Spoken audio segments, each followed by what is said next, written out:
ക്രമേണ 2-3 വർഷം കഴിഞ്ഞപ്പം ഈ കമ്പനിയിലുണ്ടായിരുന്ന വ്യക്തിയുമായിട്ട് ഇവർക്ക് പ്രശ്നങ്ങളായി. ഇയാളുമായിട്ട് എന്തൊക്കെയോ വഴക്കായി. ഇയാളുമായിട്ട് പല സ്വരച്ചേർച്ചകൾ വന്നു. അയാൾ കുറച്ച് കഴിയുമ്പോൾ വേറൊരു പെണ്ണിൻ്റെ പുറകെ പോയെന്നൊക്കെ പ്രശ്നങ്ങളായിരിക്കാം.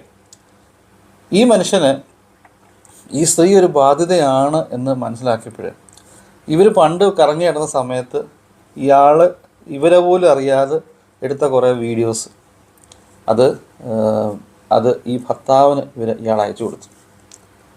നമ്മളൊന്ന് ആലോചിക്കണം, തൻ്റെ ഭാര്യ വേറൊരു പുരുഷൻ്റെ കൂടെ കഴിയുന്ന വീഡിയോ ഒരു ഭർത്താവിൻ്റെ മൊബൈലിൽ കിട്ടുമ്പോൾ അയാൾക്കുണ്ടാകുന്ന അവസ്ഥ എന്താണ്? അവർക്ക് 2 മക്കളാണുള്ളത്. ആ മക്കൾ എനിക്ക് തോന്നുന്നു 7-ലോ 9-ലോ ഒക്കെ പഠിക്കുന്ന അത്യാവശ്യം പ്രായപൂർത്തി വന്ന അത്യാവശ്യം കാര്യങ്ങൾ കണ്ടാൽ മനസ്സിലാകുന്ന പ്രായമുള്ള കുട്ടികളാണ്.